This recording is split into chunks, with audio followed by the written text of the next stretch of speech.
Muchísimas gracias. Cualitiotla, cualiononolanque non compiaca, senahuatetli, inyolome. Muy buena tarde, sean bienvenidos, les abrazamos con el corazón.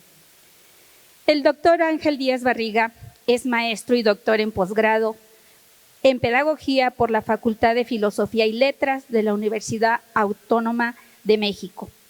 Investigador emérito del Instituto de Investigaciones sobre la Universidad y la Educación de la UNAM y del Sistema Nacional de Investigadores. Ha recibido el doctorado honoris causa por 5 instituciones nacionales e internacionales. Es miembro de la Academia Mexicana de Ciencias, del Consejo Mexicano de Investigación Educativa y de la Asociación Francófona de Investigación Educativa. Sus principales aportaciones en el campo de la investigación se ubican en 3 ámbitos: la didáctica, el currículo y la evaluación educativa. Es autor de más de 90 artículos en revistas especializadas en educación y ha participado como autor, coautor y coordinador de diversos libros. Adelante, doctor, le cedemos el uso de la voz. Muchas gracias. Buenas tardes. Me da mucho gusto poderme comunicar con ustedes. El tema evaluación es un tema siempre que se abre a discusiones, y evaluación formativa, una de dos: o se simplifica y se piensa que cualquier actividad que realizamos es evaluación formativa, o se vincula, voy a decir, a la psicometría, y entonces, aunque hagamos rúbricas, terminamos poniéndoles un número. Yo pienso que el gran problema, ayer se lo escribí a algunos colegas, el gran problema que tenemos en el campo de la evaluación educativa es que si no colocamos números, no se está haciendo el trabajo de evaluación. Y entonces uno se pregunta, ¿qué es lo que importa? ¿El proceso de formación y de aprendizaje de los estudiantes o el número que finalmente con el que cualificamos o segmentamos al grupo escolar?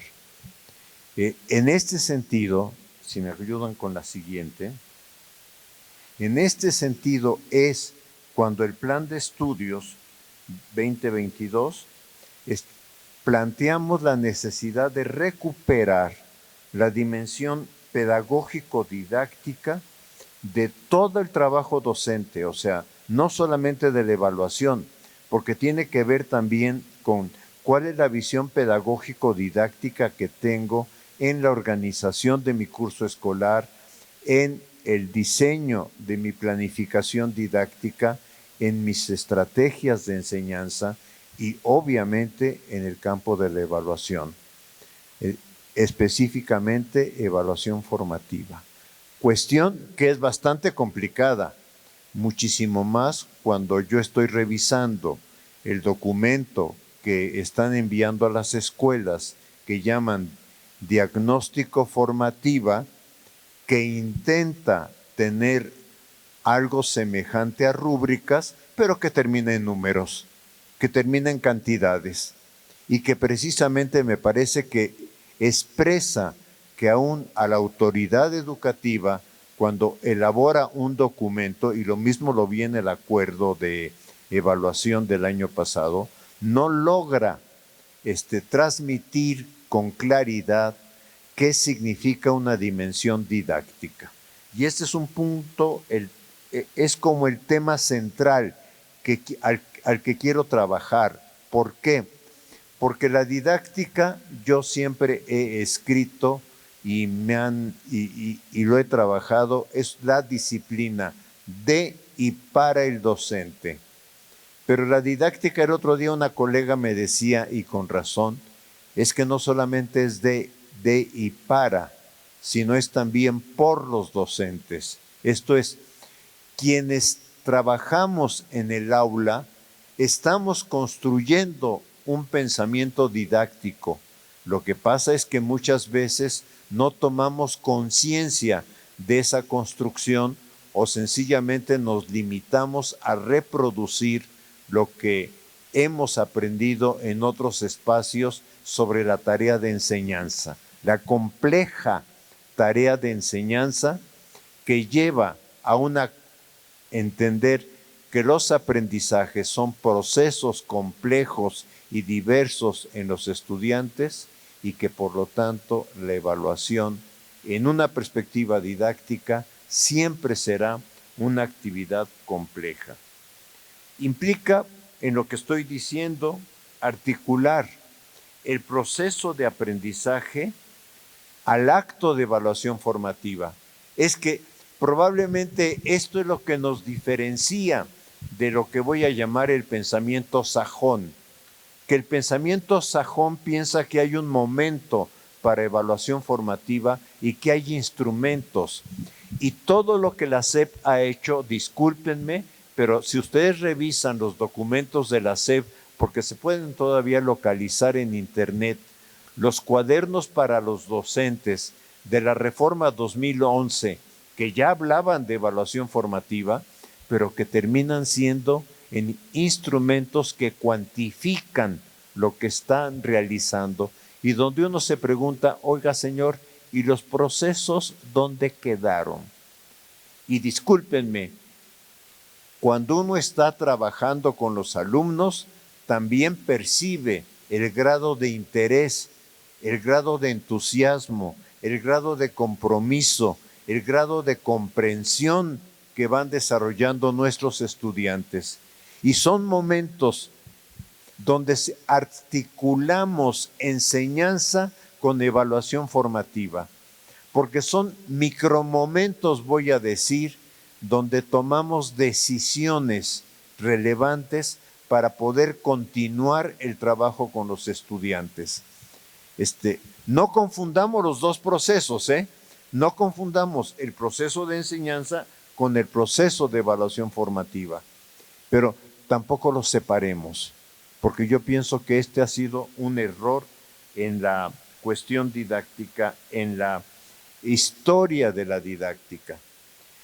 A mí se me ocurrió que este momento en que como docente, yo como docente ante mis alumnos, porque siempre pienso que mis clases también son mi laboratorio de didáctica, porque lo que yo he escrito sobre didáctica y lo que estoy escribiendo en este momento sobre didáctica parte de la reflexión, del autoanálisis que puedo hacer sobre cómo estoy trabajando con mis estudiantes, perdón lo de mis estudiantes porque no son míos, pero cómo estoy trabajando con el grupo escolar y cómo el grupo escolar va obteniendo distintas respuestas y esas respuestas me crean lo que en el libro El docente y los programas escolares escribí que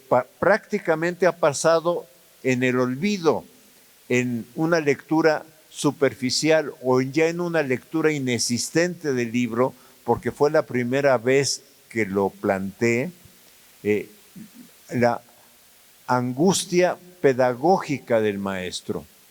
La angustia creadora, así lo denominé, angustia creadora, porque en un momento uno dice, es que yo planifiqué mi actividad de tal manera, pero no está funcionando, no provoca interés, o hay dificultades de comprensión, o hay una situación externa que está afectando el proceso del grupo.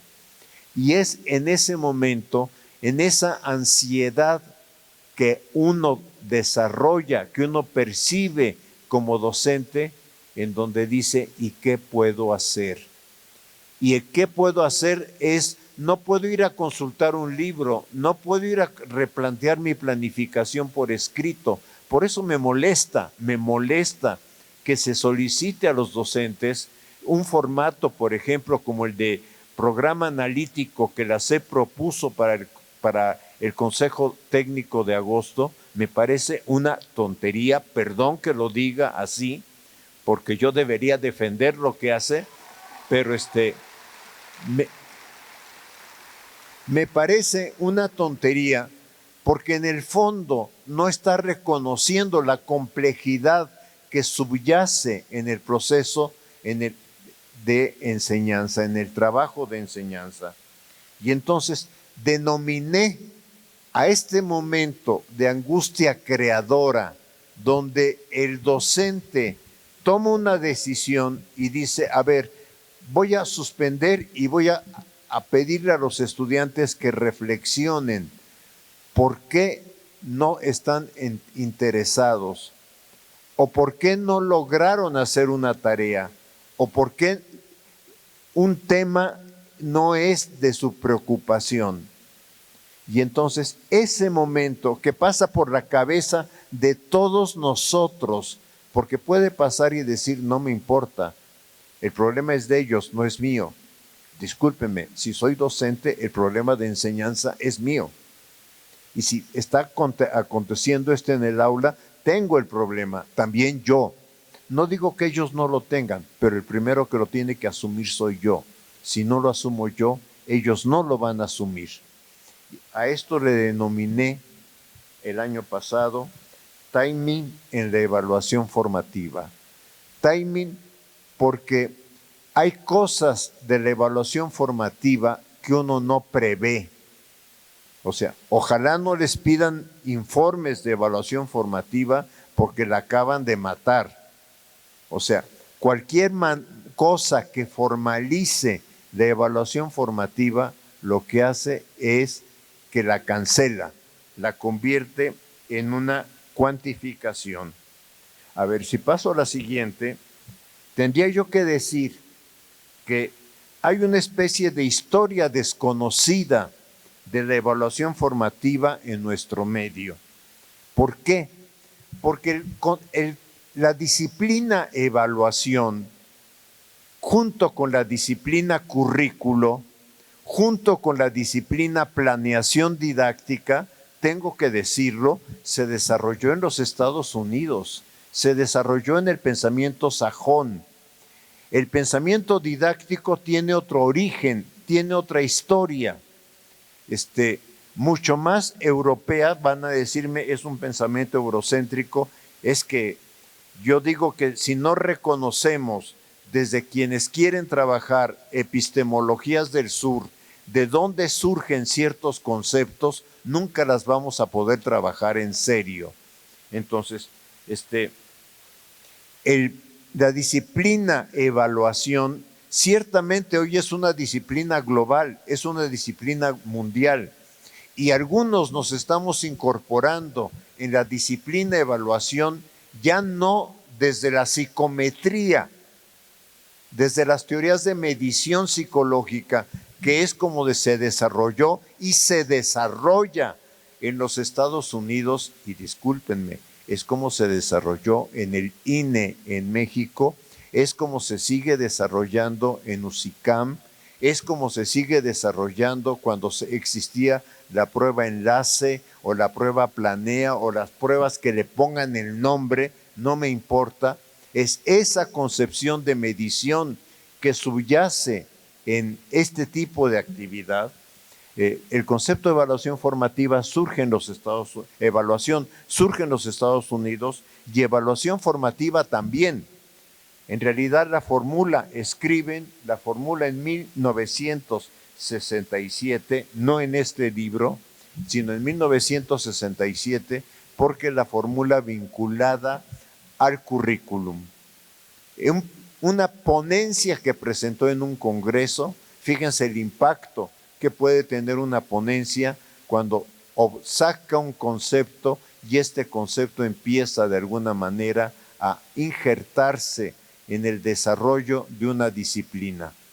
Entonces, este concepto va a ser revitalizado por Benjamin Bloom, ahí sí, en este libro, Maestría en el Aprendizaje o Dominios de Aprendizaje, que es como se tradujo en castellano en 1971.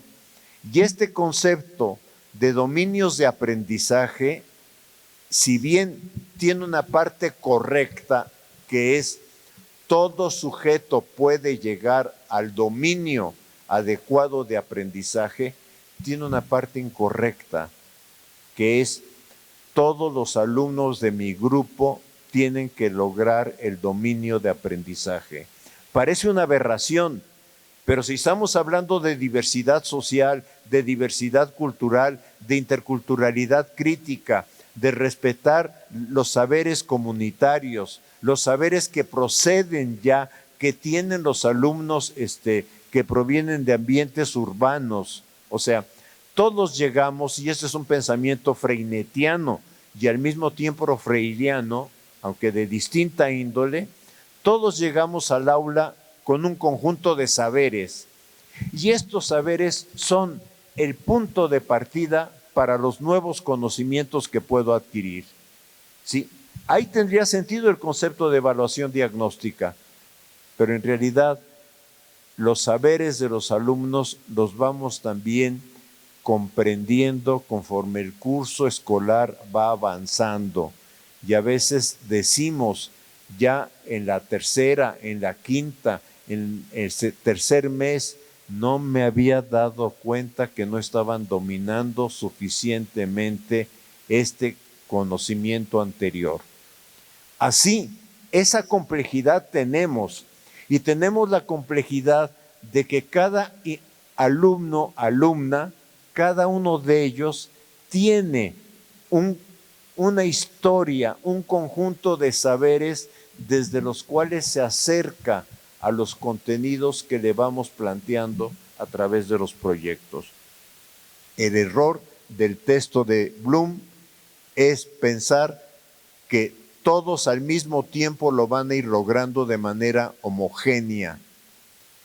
En nuestra realidad y lo que estamos planteando en el plan de estudios es sí que todos los alumnos pueden lograrlo, pero que cada estudiante lo logra en un momento específico de su desarrollo y de su condición contextual. De esta manera se conformó el concepto evaluación formativa en los Estados Unidos y se conformó también otro concepto que hemos asociado al mismo, que es retroalimentación, que no me voy a detener ahorita, sino un poco más adelante voy a tratar de trabajar. Pero los caminos de la evaluación se bifurcan. En realidad, lo que ha pasado con las teorías educativas que se desarrollaron en los Estados Unidos, llamémosle teoría curricular o llamémosle teoría de evaluación, es que conforme se hicieron pensamiento global, también dieron oportunidad a que fuéramos incorporando otros análisis a los que ellos venían haciendo.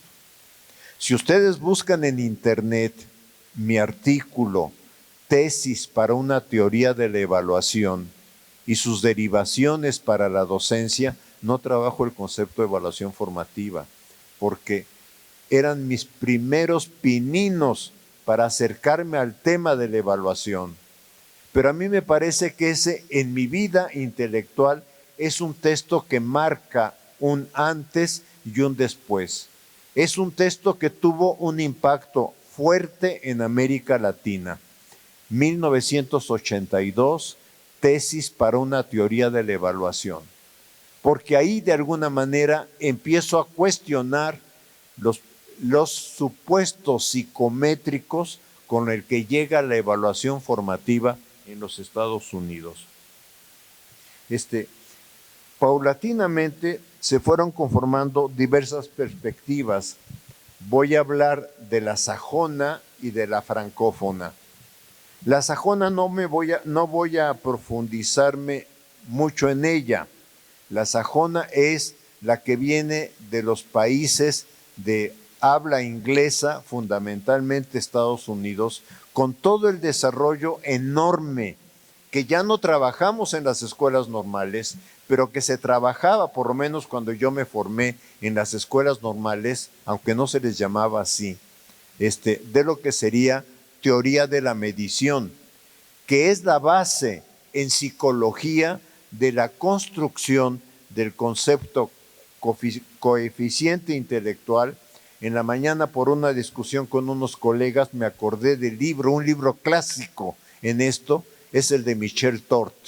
El de Michel Tort, que se llama El cociente intelectual, mostraba cómo en la historia del pueblo estadounidense, cuando aparece el cociente intelectual por los años 20 del siglo pasado, se empezó a mostrar que los negros tenían cociente intelectual menor a los blancos y que incluso se llegó a que algunos jueces juzgaran los deficientes mentales como problemas para la sociedad y por lo tanto ordenaran que fueran castrados. O sea, también los jueces en Estados Unidos podrían ser objeto de análisis, pero no me voy a distraer en eso. Lo que quiero decir es, el concepto cociente intelectual surgió en la teoría de la medición y surgió con grandes errores conceptuales y prácticos en la misma Unión Americana, pero no les importó, así lo divulgaron por todo el mundo. México, tenemos 3,000 kilómetros de frontera, formaron a nuestros psicólogos en doctorados en los Estados Unidos y nos regresaron con toda esta psicometría que ha sido invasora, que plantea directamente que algo complejo que llamamos aprendizaje podemos medirlo. Y ha gestado un sentido común social brutal, perdón por la palabra, donde la sociedad pide números. Y cada vez que mis colegas hablan de la prueba PISA, lo que dicen es que cómo están los números de los niños mexicanos con respecto a los números de los niños de otros países. O sea, lo que queremos comparar son números, cantidades, y no nos preocupa cuál es la cualidad de los procesos de aprendizaje que tienen nuestros estudiantes. La otra articulación, bueno, de esta visión estadounidense surge un concepto de retroalimentación concebida fundamentalmente, y esto es muy importante, o sea, ir diferenciando cómo la palabra retroalimentación significa distintas cosas. Para el pensamiento sajón es enseñarle al estudiante su error. Decir, fíjate, aquí te estás equivocando, no estás entendiendo bien la tarea o el problema. Esto pasa también con las escalas estimativas, rúbricas, por ejemplo. Ayer o antier una compañera enseñaba como una lista de rúbricas que están en internet. Si quiere uno una rúbrica en internet encuentra de la que quiera. Pero todas las rúbricas, si ustedes se fijan, cuando dice excelente, alto desempeño, etcétera, después eso puede convertirse en un número. Y así lo hizo el INE cuando aplicaba rúbricas para calificar las planeaciones docentes. Así lo hizo. Un calificador colocaba algo en la rúbrica y la computadora asignaba automáticamente el puntaje para que al final se le rindiera al docente un puntaje sobre 120 y tantos, si no me equivoco.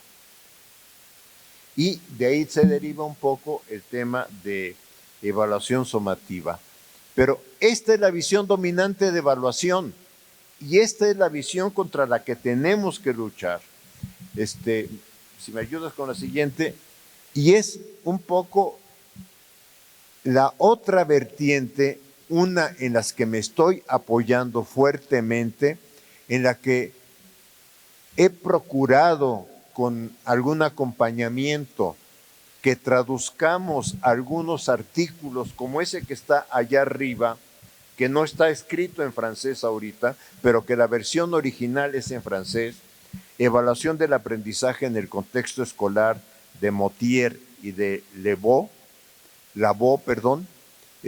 pero lo que es importante en estos documentos que les estamos acercando como traducciones libres, hemos revisado que sean lo más correctas posibles porque no encontramos en castellano. Ese es el problema que tenemos, que cuando yo busco en la literatura de castellano, incluso de colegas maravillosos que yo digo, qué bien están trabajando la evaluación, no logran salirse del pensamiento sajón. Y lo que estamos buscando, lo que yo estoy buscando en particular, es cómo reconstruir el concepto de evaluación general y el concepto de evaluación formativa desde el pensamiento francófono. La revista se llama Medida y Evaluación en Educación. Las autoras en otro documento hacen toda una discusión de por qué en el pensamiento francófono algunos autores empezaron a insistir que esa revista se llamara Medida y no Evaluación, como era su nombre solamente originario. Pero no importa esto. La versión francófona se inicia a finales de los años 70 y principios de los años 80 del siglo pasado. No tengo nada traducido que pueda compartirles. Se podría decir que lo que hace el pensamiento francófono, lo que lo distingue del estadounidense, es las articulaciones que va haciendo con el pensamiento didáctico, con una preocupación central, que es la evaluación formativa es una acción que busca acompañar el proceso de aprendizaje de los alumnos. No busca calificar, no busca cualificar, busca acompañar. Ese es otro concepto que tendríamos que reconstruir en nuestro trabajo. Implica de alguna manera que los estudiantes vayan desarrollando acciones de autoevaluación y de coevaluación. Esto es muy importante porque cuando tenemos grupos de 40 alumnos, no puede yo dedicar en la clase un espacio para que con cada alumno haga autoevaluación, sino ellos son los que tienen que hacer esta tarea y necesito promover que con sus compañeros vayan discutiendo entre ellos cómo van realizando su trabajo de aprendizaje. Esto implica otra cosa.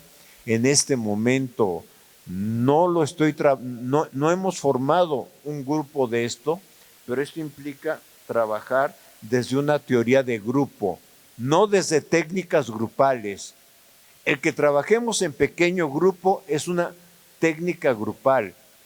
El que yo les dijera, si los estuviera viendo ahorita cara a cara, a ver, comenten con el compañero que tienen al lado lo que están entendiendo, es entender que en esta disposición el mobiliario no se puede mover, pero ustedes sí podrían conversar con el que está a su lado.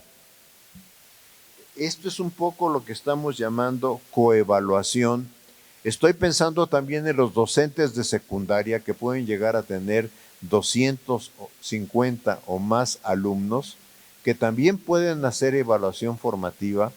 Va desde la reflexión que el alumno haga de su actividad y desde la manera como la comparta con un pequeño grupo. Y no necesita rendir un informe de esto. Esto es muy importante. Abrir un espacio de reflexión no es rendir un informe. De la evaluación formativa se desprenden varias orientaciones. Dos momentos. Primero, el que nace de la reflexión del alumno sobre su trabajo en el aprendizaje. A ver, partimos de esta idea. Ninguno de nosotros sabe que lo que nos dice el profesor sobre nuestro aprendizaje es lo más correcto, sino muchas veces nos llevamos la impresión de que no entendió completamente, no supo, no quiere valorar mi esfuerzo. Eso es lo que los estudiantes tendrían que reflexionar. ¿Por qué estoy en la escuela? ¿Para qué estoy en la escuela? ¿Qué quiero aprender? ¿Qué estoy aprendiendo? ¿Qué estoy haciendo para aprender? etcétera. Es lograr que el estudiante asuma su responsabilidad. Este es un tema didáctico que viene desde Comenio, desde Didáctica Magna 1657 o 1627 si queremos ver la versión checa, que yo no la veo, yo nada más veo la que está en castellano. Pero Comenio ya decía en Didáctica Magna dos cosas que la didáctica francófona ha recuperado enormemente y que son ausentes en las clases mexicanas de formación docente por una razón, por un error de conceptualización. Ya no les enseñamos didáctica como una disciplina, tampoco les enseñamos evaluación como una disciplina. Creo que son errores en la formación que algún día espero que podamos corregir como sistema educativo.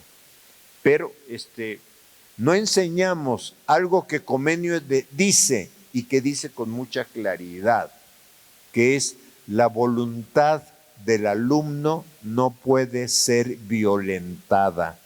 Estoy citando textualmente a Comenio. La voluntad del alumno no puede ser violentada.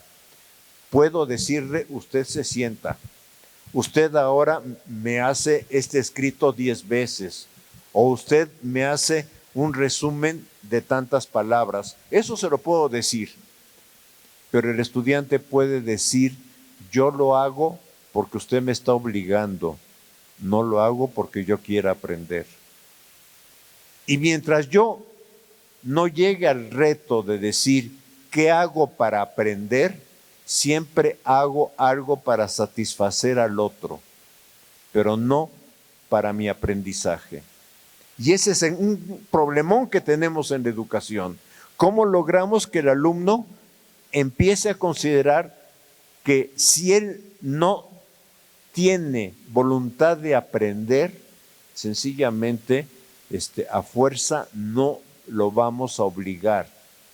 ¿Cuántos exámenes pasamos? Yo me recuerdo preparando los exámenes en mi casa, preparando los exámenes, repitiendo y repitiendo, porque yo sabía, este profesor me lo va a preguntar de memoria, y de memoria me lo aprendía, ¿sí? Pero hoy pregúntenme de qué trataba la materia y van a ver que hoy me reprobarían, ¿sí? O sea, esto es un poco lo que nos ha pasado, porque incluso hemos pensado que la memoria es el proceso de aprendizaje y la memoria nada más es una parte de un proceso mucho más complejo. La otra cuestión que dice Mérieux, que dice Comenio, pero que Mérieux retoma, es solo, así lo dice Comenio, me voy al siglo XVII con Didáctica Magna. Solo se aprende aquello que se considera deseable. Solo se aprende aquello que se considera deseable. Nos crea un retón a los docentes brutal, porque fíjense que no utiliza la palabra motivación. Motivación viene más de algo externo. Deseo es profundamente interior a cada uno de nosotros, ¿sí? Y entonces va a ser el profesor Mérieux quien va a trabajar.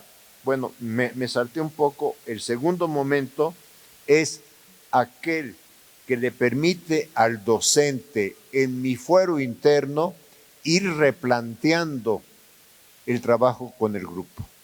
O sea, aunque yo haga mi planeación semanal y yo diga, el miércoles voy a estar trabajando esto, cuando llego el miércoles, fíjense, yo planeo el domingo y entonces el lunes llego a mi salón de clase muy contento porque ya hice mi planeación.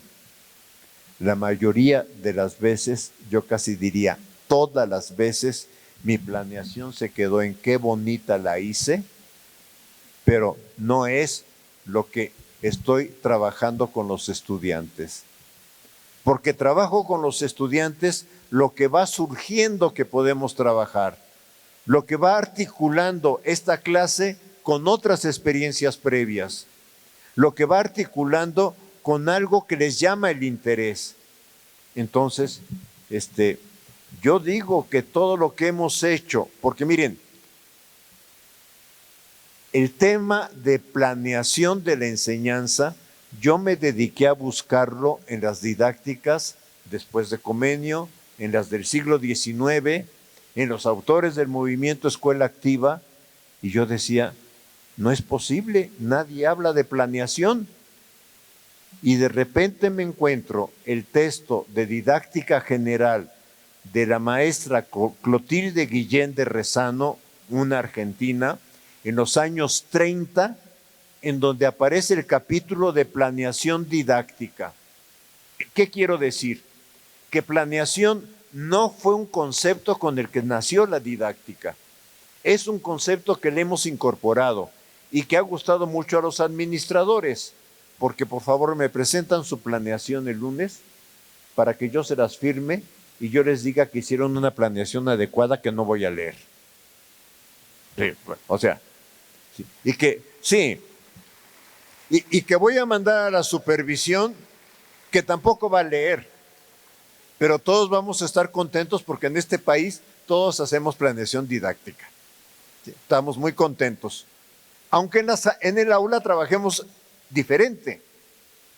¿Sí? Entonces, cuando hablamos del concepto de retroalimentación, es un poco en la vertiente francófona la forma como yo pienso lo que estoy trabajando con los alumnos, la forma como el lunes que llego al salón de clase logro replantear la planeación que había elaborado, porque encontré que lo que estábamos trabajando con el grupo, la forma como buscaba articular esto con lo que habíamos trabajado la semana anterior, cambió.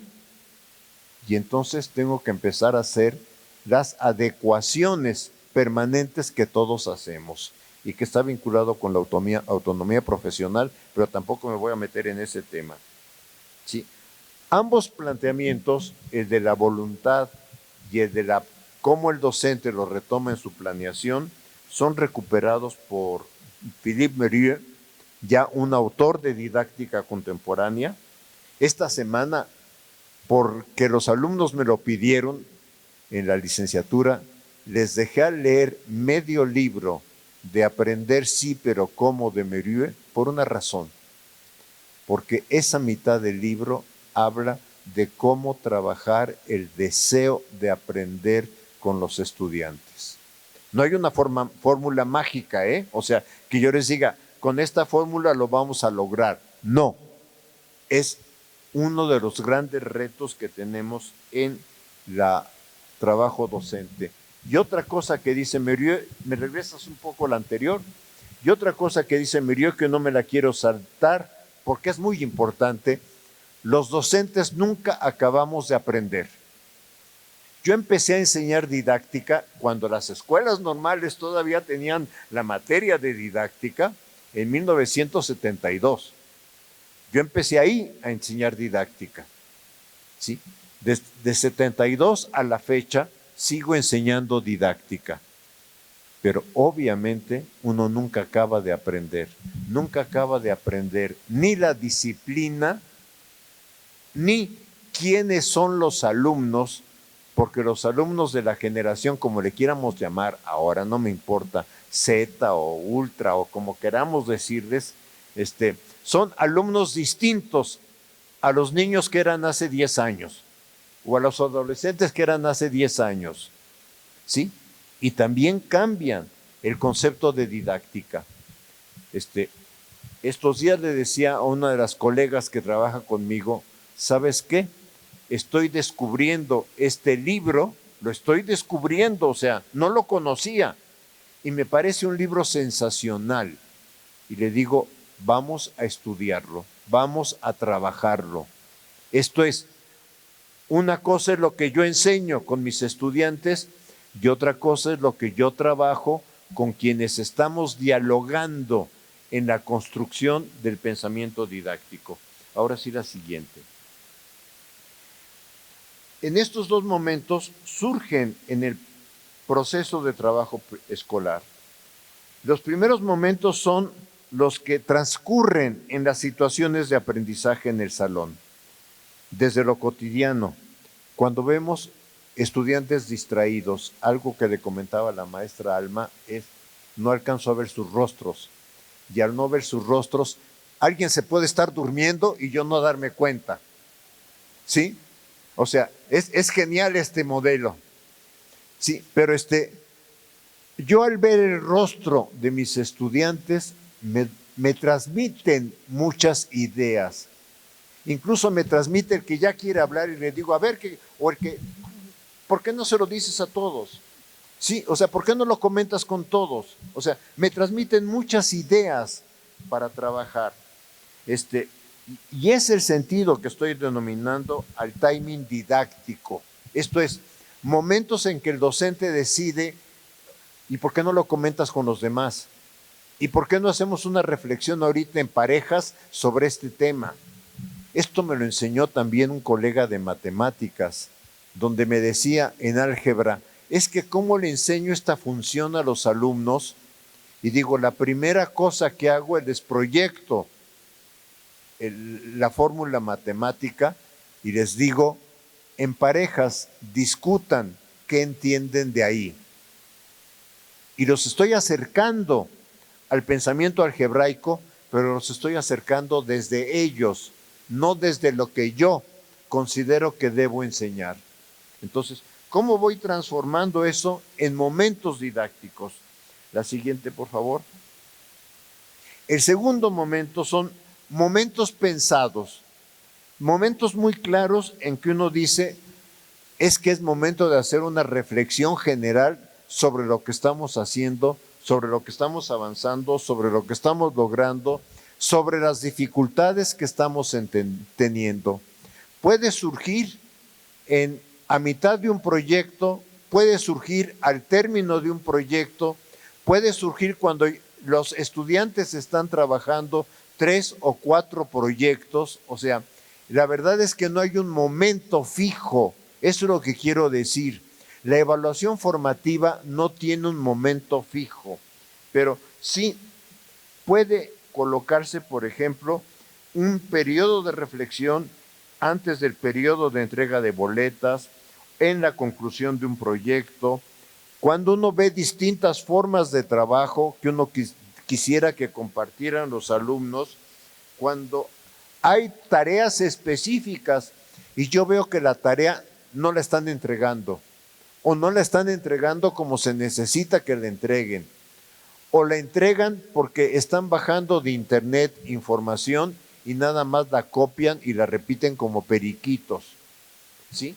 O sea, hay muchos momentos en que yo puedo hacer un poquito más formal la evaluación formativa y en este sentido estoy retomando el pensamiento también de un didacta argentino, si no me equivoco, el libro es de 2023, en eso no me equivoco, pero si no me equivoco se llama Pensar la didáctica, y de él tomé este ejemplo, ojo, tomé este ejemplo, pero podríamos cada uno de nosotros inventar ejemplos. Es que los estudiantes complementen alguna de estas frases, no necesariamente todas, probablemente la frase que más les llame la atención. Lo que más me gustó en esta semana fue, y que den las razones. Los temas que se me dificultaron son, si me pidieran hablar sobre lo que me faltó realizar, diría que me faltó realizar esto. Me quedé pensando entendí claramente, pero no tanto. Te quiero decir que me gusta cuando trabajas de tal manera, pero no me gusta trabajar de esta otra forma. Necesito que me ayudes en estos temas. Me cuesta trabajo entender, me falta practicar, etcétera. Yo las tomé de Steinman porque no significa que yo deba aplicar todas.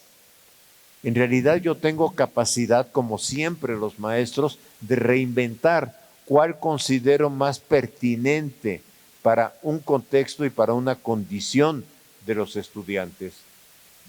Y es igual, lo hago que lo redacten, pero pido después que lo comenten en pequeños grupos y me lo puedo llevar para darme una idea de por dónde el grupo está trabajando, qué es el mensaje sobre el proceso. Si ustedes ven, ninguna de las preguntas lleva a calificar, ninguna de las preguntas lleva a poner un número o una cosa de rúbrica que diga excelente, maravilloso o desastroso. Nada de eso lleva a eso. Lleva a que el estudiante empiece a reflexionar sobre su aprendizaje. La siguiente. De aquí se desprenden dos funciones de la evaluación formativa. La primera función es lograr que los alumnos en forma individual y en pequeños grupos empiecen a responsabilizarse de su aprendizaje. Lo que hemos hecho en la escolarización, la crítica que hemos hecho en la escolarización es: yo vengo al salón de clases para que usted me explique. Yo lo que voy a hacer es todo lo que usted me pida, siempre y cuando haya un acto comercial. El acto comercial es: ¿qué le parece si yo lo hago y usted me califica? O sea, vean cómo hemos convertido la calificación en una acción de comercio escolar. Sí, no pasa por dinero, pero sí, indirectamente capaz que sí, porque si yo tengo muchos dieces, capaz que mis papás me dan algo, ¿sí? Pero no pasa por dinero, pasa por decir: si yo le hago eso que usted me pide, si yo se lo voy a hacer, usted me va a poner bonita calificación. ¿Sí? Y no es esto que usted me pide, ¿para qué me sirve? Para mi aprendizaje, para lo que yo deseo aprender. Ahorita ustedes, compañeros profesores, evidentemente que ya están fuera de esto del sistema de escolarización, y qué bueno, pero ustedes van a aprender en este taller de formación formativa lo que ustedes deseen aprender. No van a aprender todo. Ojalá les queden muchos huecos de aprendizaje. Perdón que se los diga así, pero ojalá les queden muchos huecos, porque los huecos, o sea, cuando uno se da cuenta de lo que falta, es cuando uno puede empezar a decir: ¿y dónde lo busco? ¿Y qué otros autores manejan estos temas? Entonces, la clave es lograr, según Scallon, que la evaluación fluya, que despierte entusiasmo y que parta del estudiante. Fluir es que vaya naciendo de lo que él dice. No se puede formalizar, Lo que dice Scallon es: si se formaliza, y por eso me preocupan las rúbricas, porque son instrumentos de formalización, si se formaliza, no solamente no fluye, sino se mata. Muy rápido descubro que si yo pongo que mi desempeño en esto fue bueno, al final ese bueno va a valer un 8. O sea, yo muy rápido descubro que la cualidad que ponga va a ser objeto, porque bueno no es igual a muy bueno y no es igual a excelente, aunque no sé qué signifique esta distinción, pero sí significa numéricamente. En números que pretendemos que expresen algo y que no expresan nada, expresan una clasificación social, hay que decirlo con toda claridad. Los números, el tema es que la sociedad, los padres de familia, las asociaciones profesionales, Mexicanos Primero, que ya me tiene harto, o sea, todas estos es: ¿y cuánto sacó? Y el alumno también empieza a aprender: ¿y cuánto me voy a sacar? ¿Sí? ¿Qué me voy a sacar?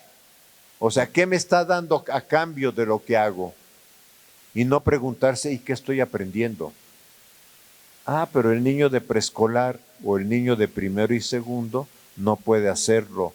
Disculpen, lo hacen mucho mejor que los niños de cualquier otra edad. porque los hacen sin tener todavía con claridad la cuestión de la calificación. Quizá en preescolar tengan la cuestión de la estrellita en la frente, que es otra forma también de pagar un desempeño. Te pongo estrellita si sobresales este día. ¿Sí? O sea, todo esto nos va ayudando a decirle, a ver, el niño de preescolar no puede hacer un dibujo sobre lo que le gustó en la escuela, no puede hacer un dibujo sobre qué le interesa aprender o qué se le dificulta aprender. O sea, por supuesto que ellos pueden hacerlo y hay otras formas de trabajo para trabajar con ellos, pero no una imposibilidad. Y se replantea el sentido de la retroalimentación. El pensamiento francófono sí habla de retroalimentación, pero la retroalimentación, ¿dónde empieza? En que yo como alumno me enfrente a mi aprendizaje y diga, no me interesa, esta materia no me interesa. Estoy hablando como, por ejemplo, ya en estudiantes de secundaria, que de repente yo he visto que dicen los alumnos, si paso la materia, ya no me importa. Que no me esté molestando el profesor con que puedo mejorar la calificación, porque ya la pasé, ya. ¿Sí? Entonces, ¿cómo ayudo al estudiante a que analice por qué no le interesa? ¿Cuáles son las razones? Porque si encuentra las razones, puedo ayudarlo a que empiece a pensar, y si habría alguna razón que te hiciera que te interesara, ¿por dónde vendría esta razón? Pero es él el que tiene que iniciar esta reflexión. Y es compartirla con sus compañeros, porque no va a poder ser en el trabajo de los 40 estudiantes, y más si yo ahorita tengo nada más 50 minutos y me voy al siguiente grupo y me voy al siguiente grupo y se me muere la cabeza de saber quiénes son mis alumnos. Pero él sí lo puede hacer con el compañero, sí lo puede hacer con seriedad, si trabajamos con seriedad el tema. Si lo trabajamos como chunga, me parece que no lo van a hacer, pero si lo trabajamos con seriedad, los alumnos lo pueden hacer. Y entonces la retroalimentación parte de lo que pueden hacer, de lo que necesitan mejorar, y ciertamente a los docentes nos da la posibilidad de analizar. Dicen que este tema no lo entienden. ¿Qué hago? ¿Cómo lo puedo enfrentar? Dicen que este tema no les interesa. ¿Qué hago? ¿Cómo puedo trabajar el no interés con ellos? ¿Cómo vinculo este no interés a aspectos de la realidad para que encuentren dónde está el interés que pueden ir construyendo? O sea, la retroalimentación es una función no para señalar errores, sino para acompañar el proceso de aprender. La siguiente. En este sentido, la evaluación formativa no se puede formalizar.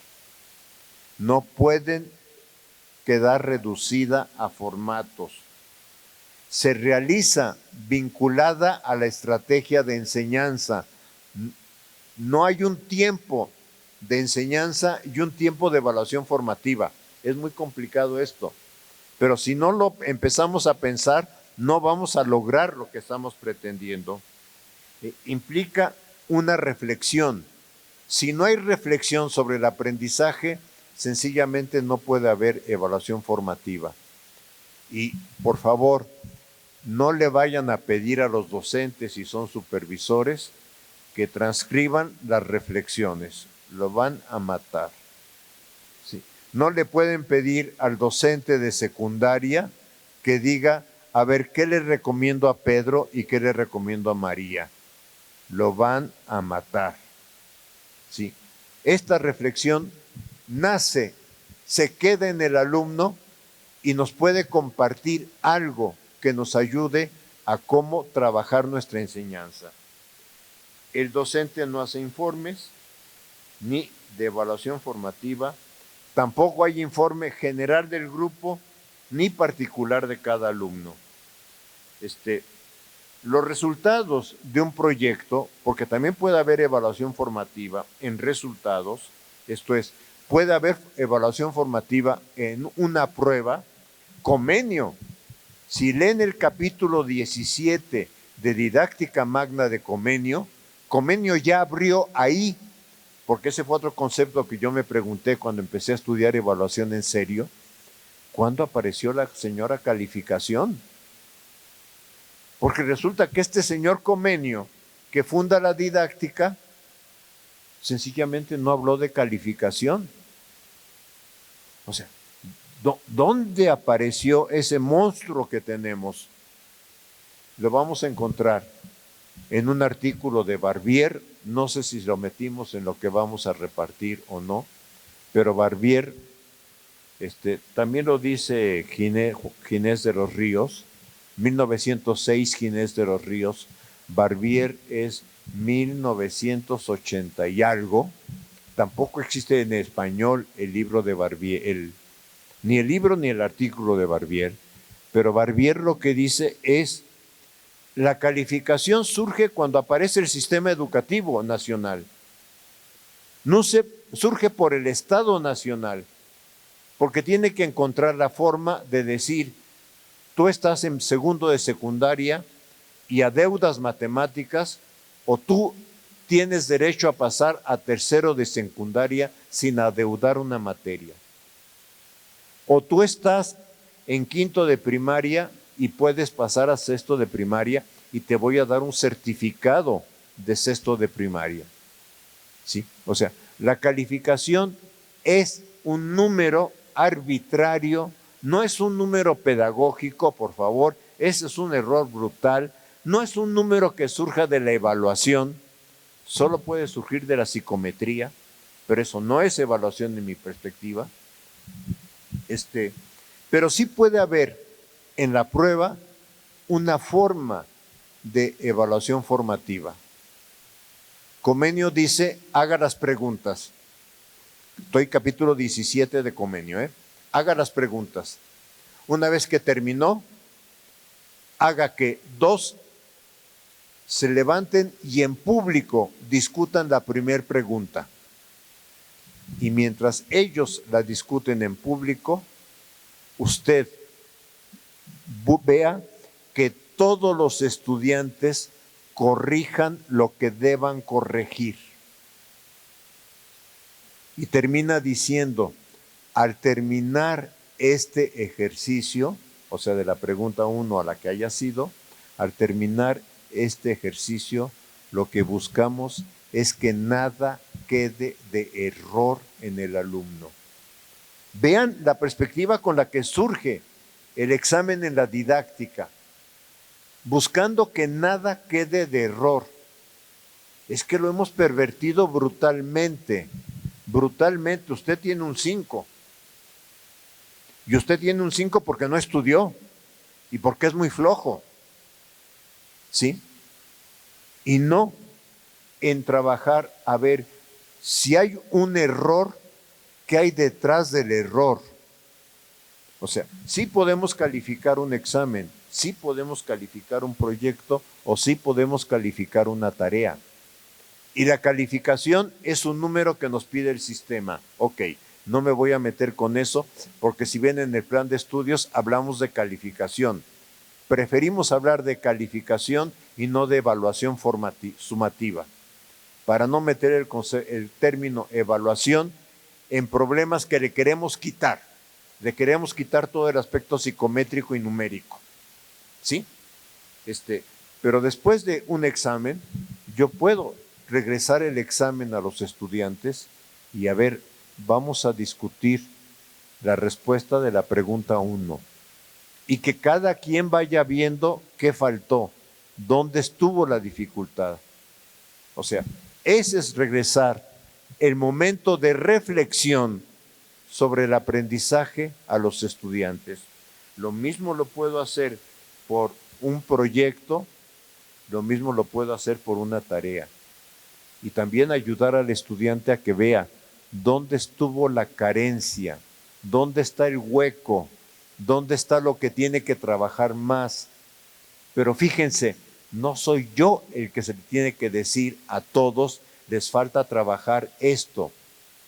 Es cada alumno el que tiene que empezar a identificar a mí qué me está faltando. Y al comentarlo con su compañero, porque finalmente estamos en una didáctica social, al comentarlo con mi compañero, yo voy de alguna manera enriqueciendo mi punto de vista, mejorando mi perspectiva y avanzando en la tarea de mi formación. En ese sentido, el error tiene una función didáctica, no tiene la función de señalar, es que todos ustedes se equivocan en esto. No, no tiene esa función, tiene la función didáctica. ¿A qué se debe y cómo lo puedo enfrentar? Fíjense que dejamos el error en la escuela como sanción. Y los padres de familia, yo sé que no entienden nada de evaluación, me queda claro, no entienden este concepto de evaluación y van a preguntar, ¿y qué hago con el niño? ¿Lo voy a castigar en la tarde? ¿No lo voy a dejar a salir el domingo? ¿Le voy a quitar tal cosa? O sea, ¿qué hago con el niño?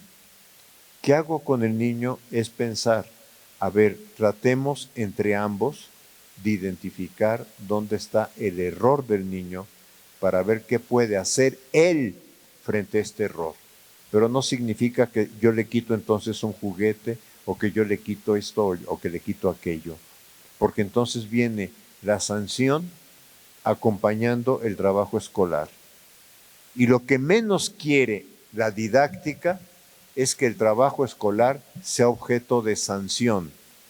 Lo que quiere la didáctica es que el trabajo escolar sea objeto de entusiasmo, sea objeto de interés, sea objeto de compromiso, sea objeto de responsabilidad, ¿sí?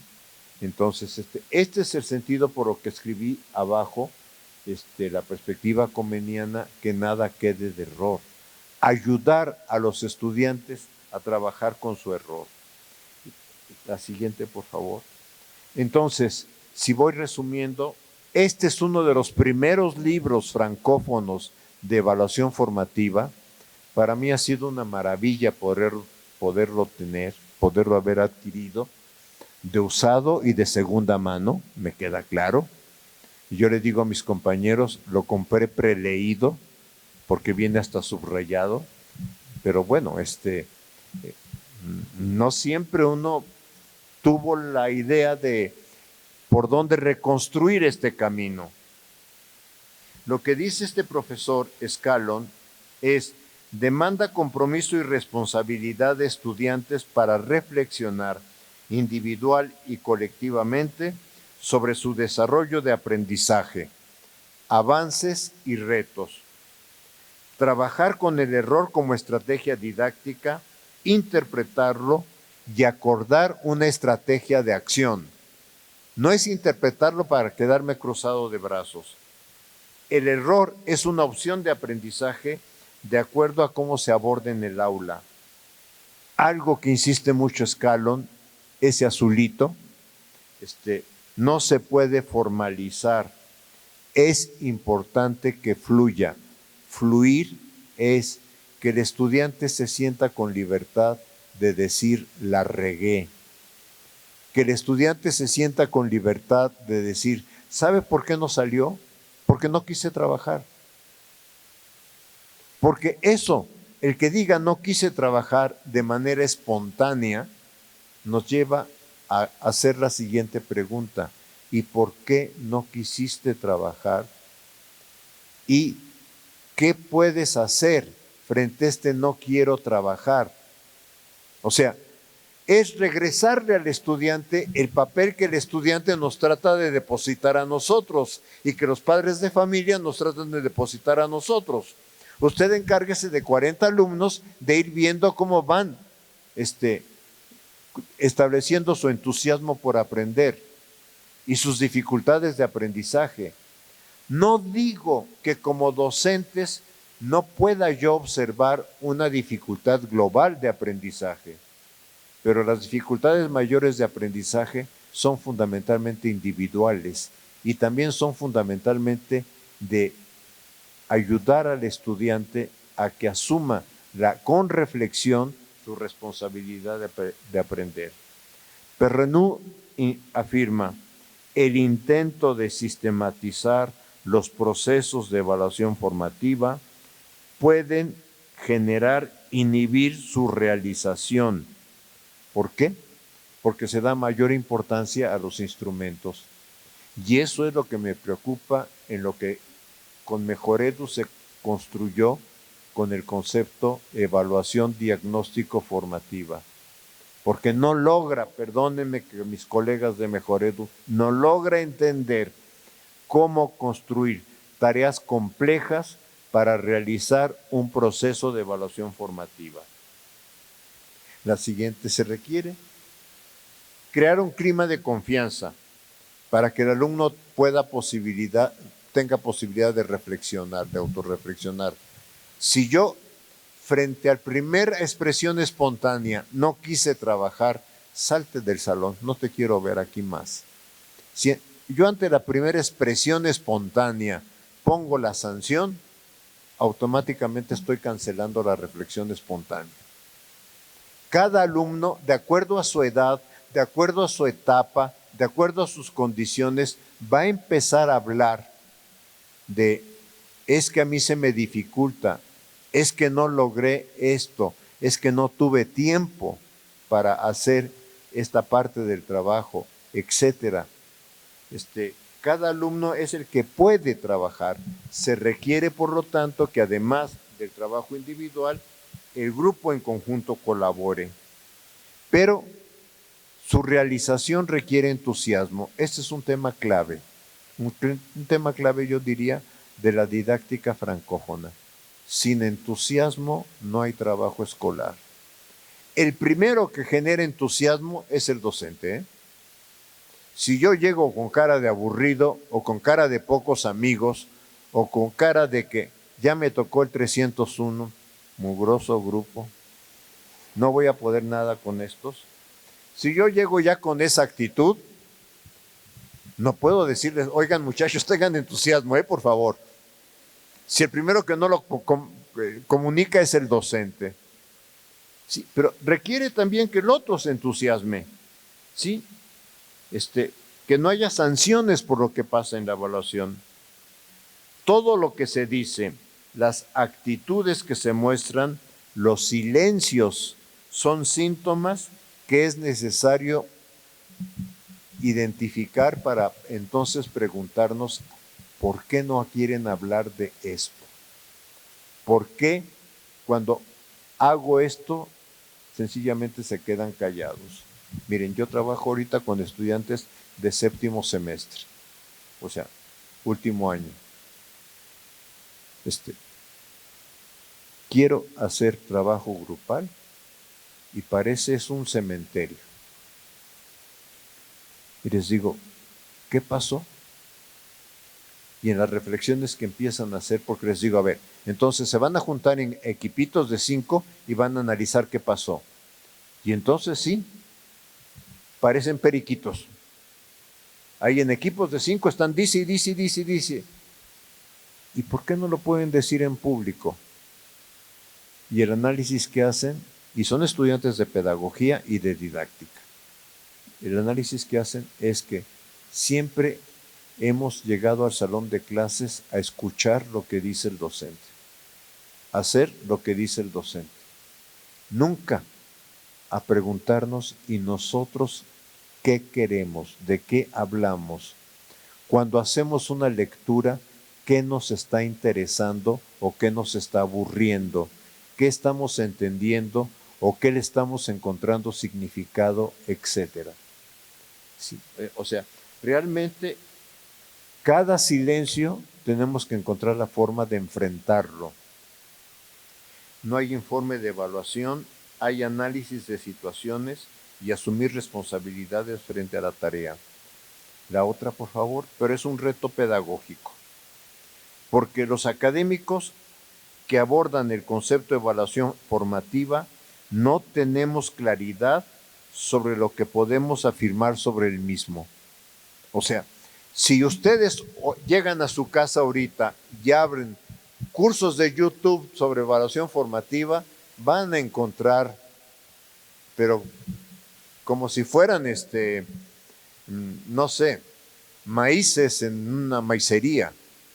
O sea, van a encontrar un montón de cursos. Si a mí me preguntan, ¿en cuál curso te inscribirías, Ángel? Honestamente, les digo en ninguno. Y les digo en ninguno porque la mayoría de los que dicen que saben de evaluación formativa, lo que leen son autores sajones. Sí, y esto es un poco lo que hay que cambiar, porque no se diferencian escuelas de pensamiento en el campo de la evaluación, porque no hemos desarrollado una propuesta que emerja de la reflexión didáctica. Aquí la culpa sí la tenemos, sí la tengo, los que estamos trabajando didáctica. Empecé este año escribiendo un artículo sobre evaluación formativa, aún no lo concluyo. Ciertamente ha habido tareas, pero también hay dificultades conceptuales porque yo no quiero repetir lo que dicen los demás. Yo quiero ofrecer un panorama que sea más claro para el reto que tenemos en México frente a una perspectiva didáctica, que ya no va a ser solo francófona. La inspiración es francófona, pero también la inspiración va a ser latinoamericana, porque no podemos desconocer ni lo que Freire aportó, ni lo que yo en el campo de la didáctica denomino el movimiento de las cordobesas didactas en Argentina. Porque hoy siguen produciendo, porque fueron la clave de la renovación didáctica en los años 70 antes del golpe de Estado, y que ahora de alguna forma siguen reconstruyendo y aportando al pensamiento didáctico.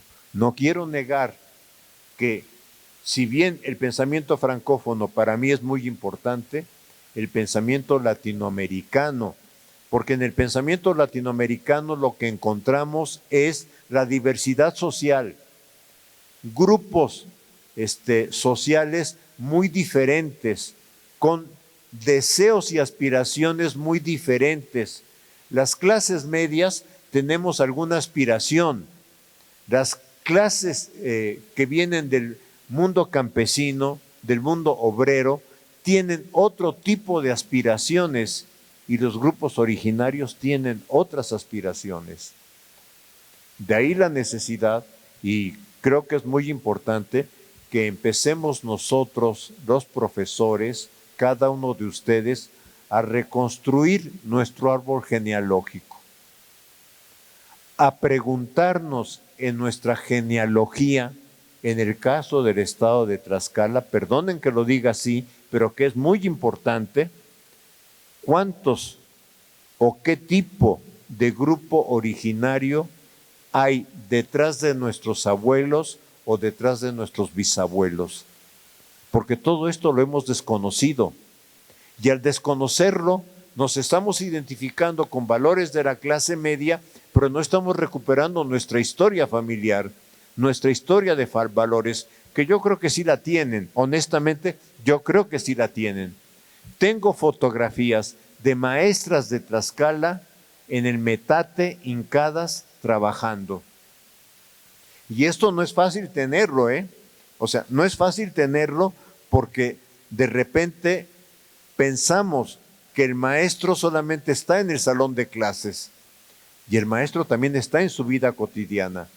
Y nuestra vida cotidiana nos creó una cultura muy potente, la cual de alguna forma tenemos que recuperar.